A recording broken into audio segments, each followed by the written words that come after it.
नमस्कार. आज आपण काही खाजगी संवादांमधून समोर आलेल्या गोष्टींवर बोलणार आहोत. म्हणजे एका कुटुंबातले गुंतागुंतीचे संबंध, विश्वासघात आहे. आणि त्यानंतरची परिस्थिती. हो, जबाबदारी कशी एकाकडून दुसऱ्याकडे जाते, विशेषतः किल्ल्यांच्या माध्यमातनं, हे पण आहे. बरोबर. आणि एका महत्त्वाच्या केसमुळे निर्माण झालेला धोका. हे सगळं काही ऑडिओ संवादांमधून आपल्या समोर आलंय. आणि यात भावना खूप तीव्र आहेत, महत्त्वाचे निर्णय घेतले जात आहेत. तर आज आपला प्रयत्न राहील की ह्या संवादांमधले मुख्य मुद्दे, त्या पात्रांच्या भावना आणि त्यांच्या समोरची आव्हानं समजून घेण्याचा. नक्कीच. सुरुवातच होते ती कल्पनाच्या तीव्र पश्चातापाने. हो. तिला म्हणजे खूप अपराधी वाटतंय की तिने तन्वीवर विश्वास ठेवला आणि त्यामुळे नुकसान झालं. हे फक्त एका चुकीपुरतं नाहीये मला वाटतं. तिला असं वाटतंय की आपण कुटुंबाला सांभाळायला कमी पडलो. अगदी. ती स्वतःला घराच्या किल्ल्या सांभाळायला पण लायक समजत नाहीये. कारण तिच्या मते तिने एका गुन्हेगाराला घरात ठेवलं, पाठीशी घातलं. तुला स्वतःच्या चुकीची टोचणी आहे आणि दुसऱ्या बाजूला कुटुंबाचा विश्वास टिकवण्याचा प्रयत्न. आणि याच सगळ्यातून एक मोठा बदल होतो. पूर्ण ठरवते काय? की आता घराची जबाबदारी फक्त सायलीच घेऊ शकते. अच्छा, सायली. कारण तिने तन्वीचं खरं रूप समोर आणलं म्हणून. ते तर आहेच, पण कदाचित पूर्णाला तिच्यात भविष्यात घर सांभाळण्याची क्षमता दिसते. म्हणून ती घराच्या किल्ल्या सायलीला देते. हे म्हणजे फक्त वस्तू देणं नाहीये, ही मोठी जबाबदारी आहे. बरोबर. पण सायली लगेच हो म्हणत नाही. नाही का? ती म्हणते, मी लहान आहे, तुम्ही मोठे आहात, तुमचा अधिकार आहे. आणि मग? कुटुंबातले बाकीचे काय म्हणतात? ते पूर्णाच्या निर्णयाला पाठिंबा देतात.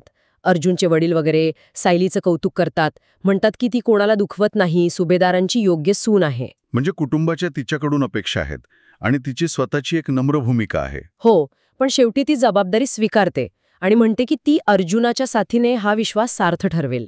म्हणजे आता कुटुंबाची सूत्र सायलीकडे आली आहेत. पण हे सगळं शांतपणे घडत नाहीये असं दिसतंय. एक बाहेरचा धोका आहे. अगदी. अर्जुनने जी वात्सल्य आश्रम केस जिंकली आहे त्यामुळे. महिपत नावाचं कोणीतरी. हो, तो सूड घ्यायला बघतोय. त्यामुळे अर्जुन आणि खरं तर सगळ्या कुटुंबाच्याच जीवाला धोका आहे. आणि याचा परिणाम सायलीवर काय होतोय? तिच्यावर तर नुकतीच जबाबदारी आली आहे. ती प्रचंड काळजीत आहे, खूप घाबरलेली आहे. तिला अर्जुनच्या कामाचा अभिमान आहे, पण त्याच्या सुरक्षेची चिंता तिला स्वस्थ बसू देत नाहीये. तिला असं वाटते का की अर्जुन हे गांभीर्याने घेत नाहीये? बहुतेक तसंच. तिला वाटतंय तो धोका दुर्लक्ष करतोय, म्हणून मग तिला वाटतं की आता आपल्यालाच काहीतरी करावं लागेल. आणि ती काय करते? ती एक धक्कादायक पाऊल उचलते. ती अर्जुनला त्याच्या खोलीत बंद करते. काय? बंद करते? हो, अक्षरशः. बाहेर जायला मनाई, ऑफिसला नाही, कुठेच नाही.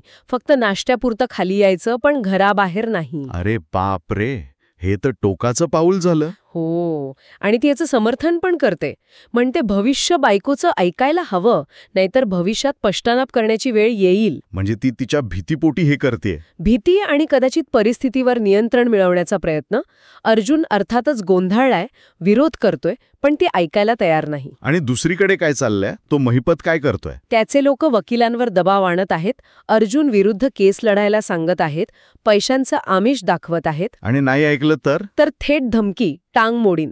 परिस्थिती खूपच तणावपूर्ण आहे दोन्ही बाजून. खरंच, एका बाजूला कुटुंबातले हे भावनिक गुंते, जबाबदाऱ्या, विश्वास, आणि दुसऱ्या बाजूला हा जीवघेणा धोका, आणि त्यातून सायलीने उचललेलं हे पाऊल. बरोबर. म्हणजे संरक्षणासाठी घेतलेला निर्णय तिच्या प्रेमापोटी आहे, काळजीपोटी आहे, यात शंका नाही. पण असं स्वातंत्र्य हिरावून घेणं कितपत योग्य, हा प्रश्न पडतोच. हाच मुद्दा आहे. प्रेम आणि काळजीपोटी घेतलेले असे टोकाचे निर्णय संरक्षणाच्या नावाखाली स्वातंत्र्याचा संकोच करतात का? आणि दुसरी गोष्ट म्हणजे जबाबदारी स्वीकारल्यावर अशा अनपेक्षित संकटांना तोंड देताना व्यक्तीला भावनिक आणि नैतिक पातळीवर काय किंमत मोजावी लागते? हा विचार करायला लावणारा प्रश्न आहे खरं तर. कुटुंबाचं संरक्षण आणि व्यक्तीचं स्वातंत्र्य यातला समतोल कसा साधायचा, विशेषतः जेव्हा धोका इतका मोठा असतो.